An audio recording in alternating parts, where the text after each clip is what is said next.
I want him to see and fully experience everything that the outdoors has to offer, and all the lessons that it can teach you. And I just feel like when you throw a kid in the corner of a ground blind and let him play an iPad and then climb on your lap and shoot a turkey, he's not learning all those lessons. He's not getting all those experiences, the birds and the owls and the turkeys gobbling and all that kind of stuff outside. But B, I think it's kind of teaching them the wrong idea that turkey hunting's easy. It's kind of like a video game. You just wake up from your nap and shoot one and then take pics for Instagram and it's over with. We rolling? Cool. Episode 14 of the Art of Hunting podcast. What is this one going to be titled? I have no idea. What we're talking about, kids and hunting, right? Introducing kids to the outdoors. Well, yeah, and like the concept of shooting and how much of a responsibility that is. Yeah. Because Cassie was like, "What's your topic today?" And I was like, "How to teach kids to kill." Oh, that's not good. Kids and guns. Kids and guns and bows. Yeah. I don't know what other weapons. Well, where do you want to start? Host? I don't know. Huh? I know you, so you have 2 children. 2 children. 6 and 3. 7. Oh, yeah. 3. He just had a birthday. Happy birthday, Rhett. Yep. That Kim had a big party out here last Friday. Yeah, you got free hot dogs at that birthday. Man, you can't forget. That was good. That's all I talked about for a solid 3 hours. You can ask Zach. He kept saying, "Madison, are you hungry? Are you hungry?" And I was like, "Yes. I'm starving."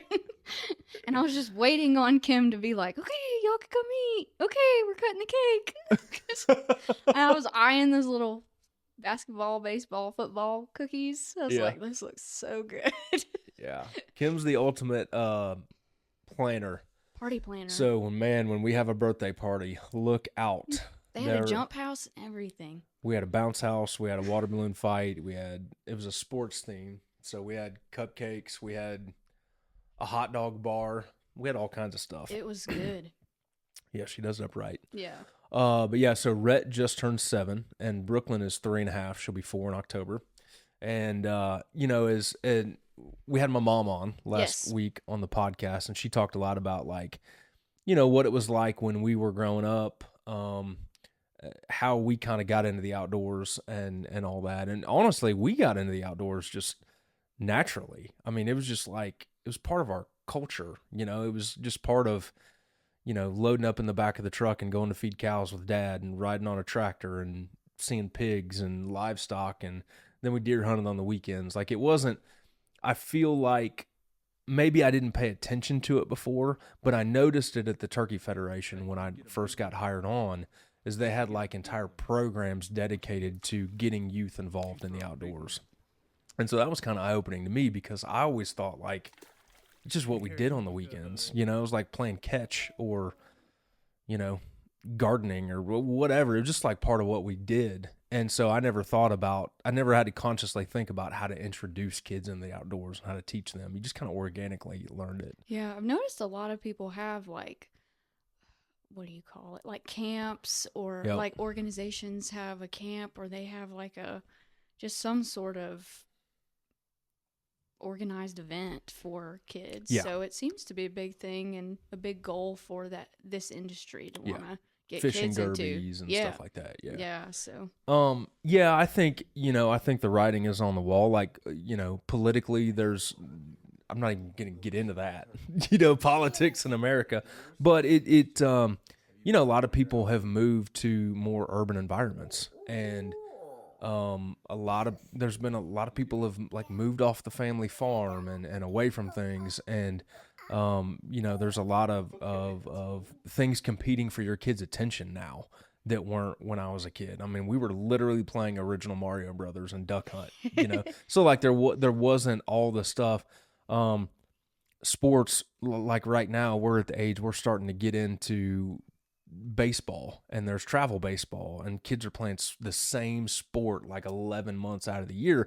You just didn't have any of that. So there's a lot of things competing for kids' attention. They're not in the environment of hunting a lot, and as an industry, you want to have the next generation taking over. So a lot of companies and nonprofits have recognized like the need to introduce kids to that and keep them in the outdoors so we can keep those keep that heritage alive. Do you think that's like a responsibility to bring your kids and teach them about the outdoors and like the land and the animals and things like that? I mean, personally, I want to. Like I don't really feel responsible for it. I like actually want them to do it. It's not something I feel like I need to do. I want to do it. Rhett, we've talked about this before. Rhett loves processing game. Loves it. He loves cleaning fish and turkeys and deer and grinding it up and making tacos and chili and stuff like that. Like to the point where it's like, bro, this is a little over the top for a 6-year-old, now 7. And we have a garden out here and the kids love that. And I try to get them involved in that. But I think I think that, I want them to know where their food comes from. I want them to understand how the natural world works. I want them to understand all that. And so I want them to be a part of that. But I also do feel a little bit of a responsibility, I guess. I guess you're right there to do that because, I mean, the outdoors has like given me a career, literally I'm at the point now where everything that I love is related to the outdoors. My career, my free time, my time with my buddies, now time with my kids, stuff like that. So, it's almost like selfish to not share that with them. Yeah. So. And you had mentioned in like a previous episode about you weren't gonna shoot a turkey without Rhett being there or something. Tell us about that and why you like came up with that. Well, we were talking about turkey conservation and about I didn't really notice much of a difference in population around here, but a lot of states have, and it's something we're starting to pay attention to. And we're at the age where, like, I've really tried to make hunting fun for Rhett and for the kids, and but we're starting to get to the point like the sit down and shut up phase. like dude, if you want to kill this turkey, man, you got to quit moving, and we're gonna make this happen. And, as a self-employed guy, in the past, I've always gone out and like killed a solo bird by myself. Like I'd take somebody hunting, we'd do okay. I'd mark where that bird was at, what he was doing. And if we didn't kill him that day, I'd go out on a Tuesday and shoot him myself. And that's a way to kill a tag. But, with turkey populations potentially starting to decline, I didn't really want to wear out the turkeys, especially by myself. And so I just kind of made a pact with myself that I was going to take somebody with me. Didn't have to be Rhett, but a buddy or my dad or my brother or, another kid, somebody special to me. I wanted to be there with them. And so towards the end of the season, I wouldn't go unless Rhett could go with me or somebody could go with me. And last day of the season, we ended up filling a tag out at the Bama field. But it was funny because there was a turkey over here behind the house that was gobbling every day, Chick-fil-A. And Brooklyn, my daughter, she doesn't say Chick-fil-A, she says it with a D, Chick-fil-A. Mm-hmm. And this is a big fat turkey, so we nicknamed him Chick-fil-A. And one evening, I walked out to the end of the property and owl hooted, and he gobbled right where I knew we could kill him the next morning. So Rhett wakes up early, and it's a Friday. It's the Friday before the end of the season, and we had grandparents coming in town, and I knew my season was going to be over. So I was like, Rhett, man, let's go before school. And one of my favorite memories growing up is going to hunt before school. Like we'd go deer hunt or turkey hunt and then run to school. So we went out there, we snuck in on him, and it was like we didn't have a blind, we didn't have anything. We were set up in some white pines, which are typically open, but we had the perfect setup where we had a blow down to our left, and that turkey was going to come from the left. And I went out there and owl hooted, and he gobbled right where I thought he was going to be. So I was like, Rhett, come on, let's go. So we threw on our camo real quick, left the house, walked over there. And I was going to let Rhett run the box call the whole time. So Rhett is literally running the box call, and I'd be like, all right, man, hit him again. And and that turkey would gobble. And Rhett literally called that turkey in for me with his box call. And I was gonna shoot the bird. I had an idea. What you try to do, Madison, especially with little kids, is when they see you, you want them to be in range to shoot them, because they'll stand up there on a hillside at 80, 90, 100 yards and they'll look and they'll pick you out. Mm-hmm. But if you set up in a way to where you're calling them, and as soon as they crest the hill, they're in range, that's a good setup. And that's what we had here. And that turkey was at like 35 yards. He was coming in, strutting the whole way, gobbling the whole way, gets to 35 yards. And I knew that Rhett was kind of behind me, tucked into the same tree, and he couldn't quite see him. And I was like, man, I'm going to let that turkey go like another 3 or 4 yards, and then I'm going to shoot him. And right then, he saw something he didn't like. He turned around and took a step and was gone. Wow. So I had the ability to like seal the deal and let Rhett call in a turkey for me. And I hesitated because I wanted him to see it, and it didn't happen. And I had a pit in my stomach when that happened. But anyway, we went out after school. I took him out to the Bama field, and we had a whole flock of turkeys out there, and we ended up calling in 4 longbeards and 3 hens, and I shot one of those. So wow. Yep. So he got to see it happen, got to see it go down.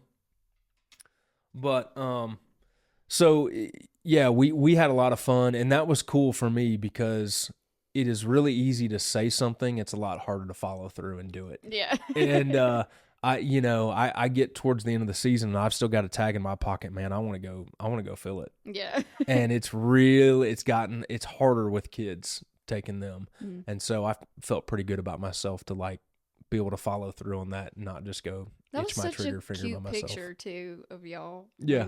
And then you said in your post or something, you were like, yeah, Rhett was the one that wanted to take a picture on the back of the truck. Yeah. Not me. Yeah. So it's the dead of summer. It's between hunting seasons, and if you're like me, this is when I take the time to reevaluate, clean out all my old stuff, and get ready for a brand new season. We're doing the exact same thing in our art warehouse right now. Starting July 1st, we're going to have a huge outlet sale on some limited editions that we're selling out, some paper prints that we're going to sell through and not offer again, and we're going to have 40 to 60% off deals on select products. So go check it out. July 1st, all month of July, we're going to have our deepest discounted sale of the year at ryankirby.com. This is like the legal disclaimer for this entire episode, is that the first thing you have to learn when you become a parent is like, you don't judge. There's zero judgment here for me, because you can sit here and you can say all the things you're going to do as a parent, all the things, I'm never going to do that. Mm-hmm. And then you're in it and you have to eat your words a lot. My mom says that to me. Because I'd be like, my kids are not going to act that way. Like, we'll go to the mall or something, and she's going to be like, just you wait. She's like, you reap what you sow. I remember I think we were delivering a painting to Chris Sneed in Greenville, and we were on a road trip, and Kim Sequoia has a DVD player in it. Rhett was probably, I don't even know if he was 1 yet. He was like a little kid, little baby, and this was like the first trip that we'd taken that was like, it's like a 4-hour drive, you know. And I was always the guy, I was like, man, I don't want my freaking kids to just watch DVDs and stuff on the road, like addicted to the TV. We're not doing that. We're not going to use that DVD player. And we had some DVDs in there anyway. And that kid, something was off, and he started screaming. Oh, and after about 45 minutes, I was like, Kim, turn that freaking DVD player on. I don't care what you have. I don't care what you have. Anything you got, it on. turn it on. And the second he started watching that DVD player, he shut up, and I was like, this is the greatest invention ever. Like, I don't know who put a DVD player in a vehicle, but thank you. Yeah. Thank you, whoever you are. And there are so many things you just do to get by and survive. And so you just learn not to judge, you know, especially like on an airplane. Man, it's hard. You know, I mean, we've taken like 4 trips on an airplane, and 3 of them have been amazing. Our kids were the awesome kids on the airplane. And then 1 trip, our kids were those kids on the airplane. And it's like, man, I'm sorry. I'm so sorry. I'm sorry. I'm so sorry. What's been, I don't know how to word this question, but like you have said that you're kind of waiting to let Rhett carry a gun or shoot the animal.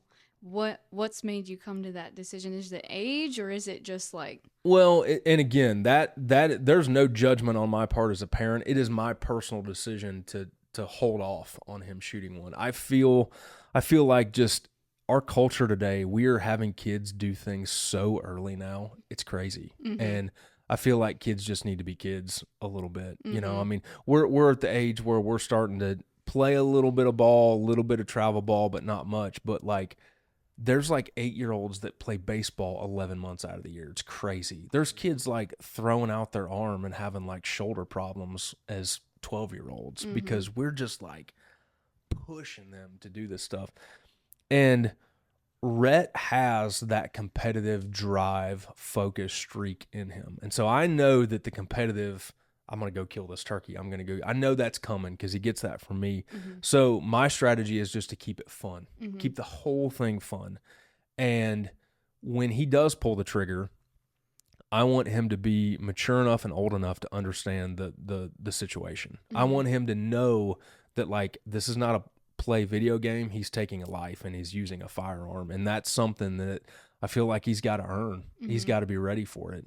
And you know, I know a lot of people take their 3 and 4-year-old kids to go kill a turkey. And hey, if they can handle it, that's fine. That's not going to be us. Mm-hmm. Like, I'm not going to put my kid in the corner of a pop-up tent, pop-up blind, let him sleep and play on an iPad, call in the turkey, set him on my lap on a lead sled and let him like pull the trigger. Mm-hmm. And there's a lot of people that do that. And you know, I think personally, I think it teaches them the wrong lessons. Like, I think that our goal as parents is not to raise good kids; it's to raise good adults. And the idea is not to have a successful kid; it's to produce a successful, responsible, whatever you want to call it, member of society as an adult. And I think that the outdoors has a ton to teach kids. And I want Rhett to like watch an owl hoot in the trees and like, you know, I want him to see and fully experience everything that the outdoors has to offer and all the lessons that it can teach you. And I just feel like when you throw a kid in the corner of a ground blind and let him play an iPad and then climb on your lap and shoot a turkey, he's not learning all those lessons. He's not getting all those experiences, the birds and the owls and the turkeys gobbling and all that kind of stuff outside. But B, I think it's kind of teaching them the wrong idea that turkey hunting's easy. It's kind of like a video game. You just wake up from your nap and shoot one and then take pics for Instagram and it's over with. Yeah. And I just want them to have more experiences. I want Rhett to spook turkeys. I want to have those experiences where he's rubbernecking and trying to see a bird and spooks him because he's got to learn, bro, you can't do that. You can't move, man. You got to sit still. And if everything happens in a ground blind, they don't understand that. There's no learning, for lack of a better term. And I just see parents a lot of times pushing their kids to kill a turkey younger and younger and younger and younger. And I can't help but think that it's more for the parents than it is for the kid. Like, does that 3-year-old actually want to shoot a turkey? If they can, great. If they can do it and understand it and do it on their own, awesome. I want to sign them to an NIL deal. Yeah. You know what I'm saying? Because that kid's going to be a star, you know. But I look at Brooklyn. Brooklyn's 3.5. Okay? And there are people that take their kids and kill turkeys at 3.5. If they can do it, great. Brooklyn ain't doing it. Brooklyn's dressed in pink, singing songs as she's walking through the woods, you know. And I don't know. It's just a personal choice. I don't think I killed a turkey till like I was 11. I know a bunch of kids that are 7 and 8, and honestly, like Rhett's a big kid, and he's really coordinated. Like he's hanging with 8-year-olds and baseball and basketball and like he's a coordinated kid. I feel like if anybody could handle a gun at that age, it's him. And I know he's not ready because he doesn't understand it yet. He doesn't understand what he's doing yet. Yeah. And when he gets to that point, then he'll be ready. Yeah. And I feel like that's something that every parent has to make that call for their own kid. It's different for every kid. It's different for every family, and it's different for every kid within that family. It might be different for two different boys or two different girls, Mm-hmm. So you just got to use your head. But I do have a little bit of a problem with people who they want to do it more for themselves, and they're really pushing their kids to do it just so they can say my 3 or 4 year old killed a turkey, and like they probably didn't kill that turkey. Right. Yeah. The visual I have is like that scene in Yellowstone where the grandson killed the deer. Yeah. And John Dutton and Casey are teaching him, you gotta wear his blood. Yeah. You gotta thank him for his sacrifice. That's the visual I'm getting. Yeah. I can see you doing that. We won't go Rhett. that Native American spiritual, but there was a moment where I killed my first turkey. Okay, so my dad and I went and sat in a ground blind that he made out of a brush pile, and we sat for 4 hours. Wow. This is the first time I ever turkey hunted. Like, we'd kind of bebopped along with Dad deer hunting, but this is the first time I'd ever turkey hunted. And at 10 a.m., 3 jakes came out, and I shot one with a single shot 20 gauge and killed the turkey, and I thought I was the coolest person alive. And I'll never forget this. My dad took off his glove and reached out his hand, and I shook my dad's hand for the first time. Wow. And it was like, it was a special moment for me because I did something. Like, literally, we didn't have bipods, we didn't have lead sleds, we didn't have any of that stuff. Like, I aimed the gun and probably was doing this number, making figure eights with the gun barrel, trying to shoot it, and shot the turkey. And I felt like on that day I had accomplished something. Mm-hmm. Like, I'd grown up one more step into being a man. Mm-hmm. And that's the same kind of experience I want Rhett to have. I don't want to rob him of that experience because I wanted him to kill one when he was 3 or 4. Right. I want him, when he kills that first deer, kills that first turkey, I want him to know he leveled up and he took he took a step up into becoming a man. Mm-hmm. And I feel like if you're doing that so young, those kids don't even know what they're doing. I feel like you've robbed them of that experience and that maturity, that step in their growth. Do you think that kind of like pushes them out? Like, if having all that pressure, do you think that would push them out? I think it can. I think some kids may love it and continue on forever. But it's just like anything. Like, I keep going to baseball because we're in baseball season, but I see that now. I see parents yelling at their 6 and 7 year old from the stands in a game. And the thing you got to realize, like, I'm real, like, Rhett and I play all the time out here, and I'm real driven, real competitive. We're both that way, but I'm super chill at a game because the way I look at it is, by the time we get to game time, everything that I need to tell Rhett, I need to tell him before the game.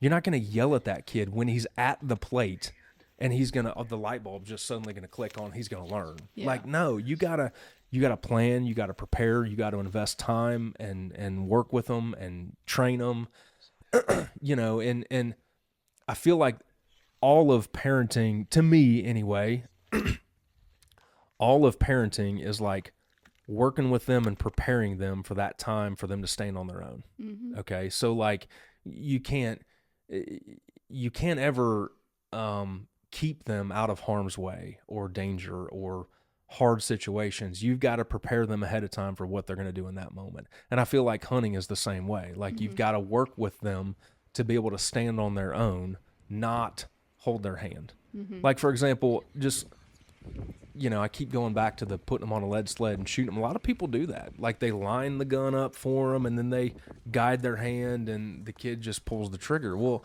that's basically the equivalent of me walking to the plate with Rhett, standing behind him, holding the bat, saying, all right, ping, with a fungo, hitting a home run, and being like, look at that kid hit a home run. Yeah. No, he freaking didn't. I hit the home run. Yeah. He just had his hands on the bat. Yeah. And so it's kind of a ridiculous analogy, but like, I feel like my goal as his dad is to prepare him for that moment, not do that moment for him. And I think that's a big deal. But I think it absolutely can. You never know. Some parents put pressure on their kid and push them and push them and push them, and they end up in the major leagues. Some of them go, I'll never touch a baseball bat again because it was not fun. But personally, I've tried to make it fun because, again, I know that competitive streak is coming later. I want him to have fun every step along the way. Right. So I haven't really pushed him. I've tried to, hey man, let's go turkey hunting. And all we do is walk through the woods and run a turkey call and climb trees. Yeah. And he loves it because he didn't know any different, and to him, I want his response to be when I say, hey man, you want to go turkey hunting? Fun. Yeah, let's go. We have fun when we turkey hunt. And then he's going to get it figured out as we go. And then that's when we roll. Yeah. Do you think that ties into like art too, or like owning a small business too? Like as a parent, like, oh yeah, if you're like teaching them, I feel like there's a connection there. Like you're teaching them to stand on their own, to own their own business or whatever. It's like, it goes hand in hand with that too. Yeah. I mean, I feel like the world is changing fast, and it's changed a lot. And we have crazy technology that we didn't have a while ago. But there are literally like core key principles that haven't changed in thousands of years.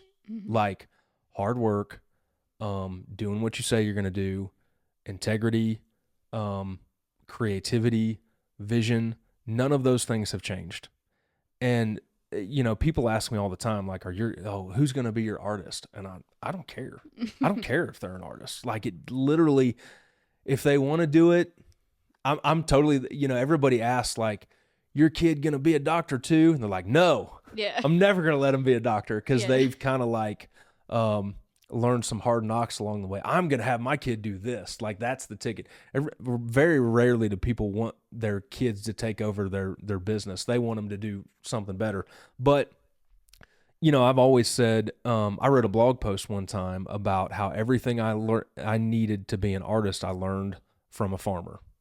And that's true, because they didn't teach me how to mix paint. They didn't teach me anything about art. They taught me how to be self-sufficient, how to work hard, how to problem solve, how to be self-reliant. They taught me drive and discipline. And that's what you need to be an artist. That's also what you need to be an electrician, a good electrician. That's also what you need to be a good teacher and a good doctor and a good anything.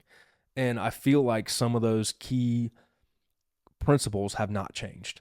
And so that's what I want to try to do with our kids. I don't care if they're an artist, but I want to instill those qualities in them so that when Brooklyn becomes a vet, she's a successful vet, and she's a good vet, and she may own her own business, and that's the kind of stuff that I want to teach them. And again, you're training them to be a successful adult, not a successful child. Yeah. And there's a massive difference, I feel like. And, for example, Rhett's been a hard kid. He's been a hard kid from the day he was born. He's hard-headed like me. He's got drive. He's got energy. And that's been a hard thing as a parent sometimes, because like, it's just hard to deal with, but we may get frustrated as a parent because he says, no, I want to do this. And I say, no, you're going to do that. And no, I want to do this. But that's also the thing that's going to make him great, is that quality, because he may be faced with a doctor telling him, hey man, you got cancer.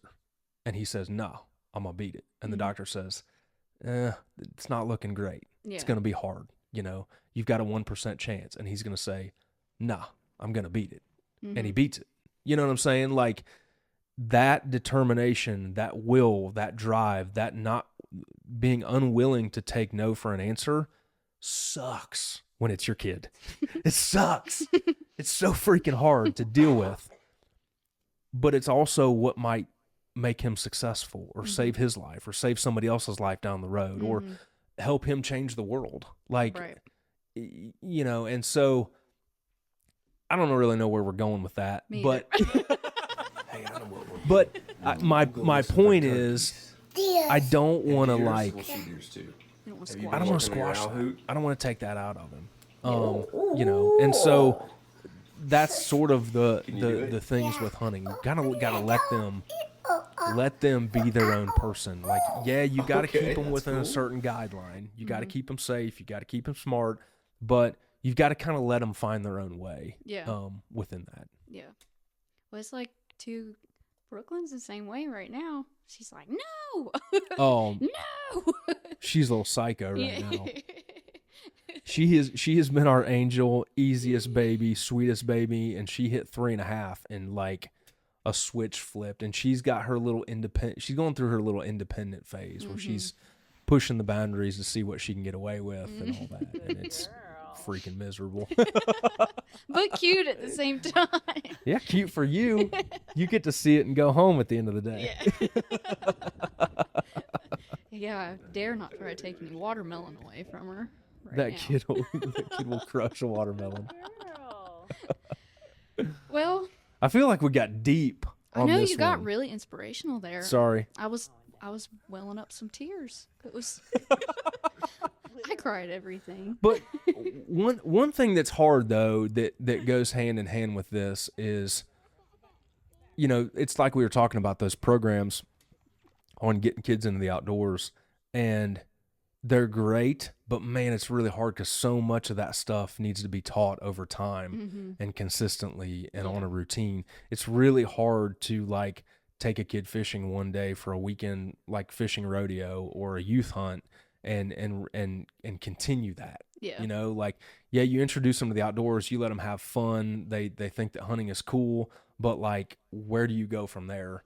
And that's a step that is tough, you know, to figure out, because, you know, it's like anything in life that is worth it. It takes consistent effort over time. Yeah. And, you know, sometimes I feel like, I wish there was more we could do outside of just a weekend event or a weekend rodeo, you know, because that's tough. It's almost kind of like a mountaintop experience, I feel like, too. Yeah. I mean, I've never been on like a hunting retreat or anything. I've just done a little trout derby and but it's like you get so excited because it's when they stock all the fish up, and so you're catching fish left and right. Yeah. That's not every day. Yeah. Because those fish, people catch all the rest of them, Yep. or in the river. So it's almost like a mountaintop experience, because you're like, that doesn't happen every day. Yeah. So and how much does that do to make you a fisherman right afterwards? Yeah. I did just get my fishing license. Well, there you go. So, maybe it does work. I told Cole that we're gonna go. Like, I'm gonna make it like a thing to keep going, because I want to get better at it. Yeah. But yeah. It's kind of like a kid goes to a church camp and has an awesome time, but does that change his life? Maybe. Maybe. Or maybe not. Yeah. You know. Yeah, it's the work after. Yeah. That you have to put in. But there's a bunch I need to do better with Rhett, and Brooklyn. I don't even like consider Brooklyn in this conversation because she's just not there yet, you know. But she has her own little world, like we she say. is in her own little world, man. But I feel like we need to shoot more. Like, I need to shoot more with Rhett. I actually got some steel targets we're gonna put up at that field we've got down the road. But like, I want to shoot more with them. I want to work more with them on a continual basis. Because again, for me, it was more like an organic thing. Like, it was constantly all the time. And I feel bad because a lot of times I get busy, my schedule gets filled up, and it's like, Rhett, let's go hunting tomorrow, or let's go hunting on the weekend, when it'd be more helpful for him and more fun for me if we had a little bit more breathing room, a little bit more time to do stuff a lot organically all the time. Do you think he'll be a gun person or a bow person, or both? I think he'll be a bow person because I think he'll like the challenge of bow hunting. Yeah. Yeah, and I'm gonna get him a bow this summer. He's got the little kids deal, but they make a bunch of compounds now that you can start as like a 7-year-old and shoot till you're 17. Like, they adjust continually as the kid grows. That's cool. But yeah, he's big into Rhett's big into games. He's real big into like competitive stuff. So and he's he's got a lot of energy, and so I feel like the activity of shooting, drawing, and shooting a bow, and I feel like that's going to appeal to him a lot more. Yeah, so seems more of a challenge. Yeah, Gotcha. but I don't know when we'll go shoot one, and I don't know. I haven't decided yet. A lot of guys will take their kids with a crossbow first to kill their first deer because you can bow hunt for a longer period of time. Mm-hmm. The seasons are longer. Mm-hmm. And so it is an opportunity to get your kid out earlier. But again, it's a crossbow. Yeah. And, nothing to get crossbows, but I just don't really like to shoot them. But I know a lot of guys will take their younger kids out with a crossbow to shoot. Mm-hmm. I have a feeling Rhett's probably going to want to kill one with a bow, not just a crossbow. Yeah. And he's going to want that challenge for himself, but yeah, we'll see. But he'll be ready when he's ready, and we'll know. Like for example, when you shoot a bow, it's got to be a certain enough poundage. It's got to have enough heavy enough force to even be legal. Yeah. But then to be effective as well. So right. He's going to have to be big enough to shoot probably 40, 45 pounds to pull that much and be accurate within that. And then we'll set a limit with how far he can shoot, and I'll go with him. That'll be fun. Well, where we What do you want to do with your kids, Mad Dog? You just wait. You'll get married and people will immediately start asking you, when you having kids? Oh, I know. Yeah. My grandma already does. Sure she does. I have fur babies. I have fur babies. Well, another thing too that I have learned hunting, and we talked about you and Cole getting into it on a different podcast, and I've taken some adults hunting for the first time, some buddies of mine, and we typically start with turkeys because you can move around and talk and all that kind of stuff. Mm-hmm. But it's different with adults and kids too, because it's like a grown man, like eye to eye, we're peers, we're buddies, but they've got the hunting IQ of a 8-year-old, and it's hard to reconcile because you're used to hunting with your buddies, where if a turkey comes in, he's going to kill him. It's kind of an unwritten code that like a turkey doesn't get away. So if I can't get a shot, you shoot him. But I'll never forget, we took my buddy Mike, and we talked about turkey hunting so much and done this and done that, but you need experience, really. And so there were 3 of us sitting at the base of a tree, and a turkey comes in, gobbling from like 300 yards away, comes into the food plot. And when we see him, I'm like, all right, Mike, just don't move. Just sit still. And I'm filming, so I'm watching through the viewfinder, and the turkey comes in and goes like 90 degrees and then starts like putting, like he's going to leave. I'm like, and I've been watching through the viewfinder the whole time. I was like, all right, Mike, kill him. And he's like, what? And his gun's over here. Yeah. And I'm used to, like, when I'm hunting with buddies, you just know that you don't move, but then you follow the turkey with your gun, and then you kill him. Well, when I told him not to move, he didn't move. He didn't move. So, like, the turkey's over here, and he's his here. gun's still over there. And he has to turn, and that turkey's putting and rubbernecking and starting to go away. Shoots him and hits him, but he's flopping, Well, we'd never talked about what to do after you kill a turkey. Right. So I'm like, Mike, go get him. And he's like, you what? What do I do? We're not. And so it was pure comedy. He had to run out there and, stepping on his head and doing this and that and the other. And like, it just occurred to me, we never talked about what to do after you kill a turkey. Yeah. And like, I would never set Rhett down there at like 7 years old and just expect him to know all the things to do. But my buddy's 35 and I'm 35, and like, I just assume he knows what I know. Yeah. But you don't. And so that's a whole different thing. Yeah, that's a different perspective I didn't even think about. And then there's the whole, like, macho dude thing. Like, a lot of guys don't want to admit they don't know how to do something. Yeah. And so you're kind of navigating that. You have to let them know, like, hey, man, it's cool if you don't know what's going on. Like, yeah. Thanks for watching episode 14. No, who's our giveaway winner? Okay, giveaway winner before we go. and it's the framed waterfowl. Yes. Right? It's right behind you. Right behind me. So the winner of the framed waterfowl poster is Bryce Edwards from the United States of America. we don't know what state he's in. Yeah, but, usually it says, but it didn't. Yeah, man, we appreciate it. And, each month we're going to start doing a giveaway where you subscribe to the newsletter, share it a couple times on social media, follow us on Instagram to get details on that. And each month we got giveaways. So we got some big stuff coming this summer, some new products coming for fall, and a lot of good stuff coming. So stay tuned. We appreciate you tuning in to episode 14. And don't forget the Father's Day. We have a gift guide for Father's Day next week. Yes, Father's Day is coming quick.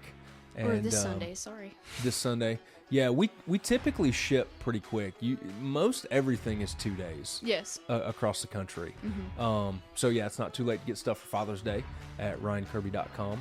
And we hope you guys have a great week and a great upcoming Father's Day. I can't remember the music coming right now.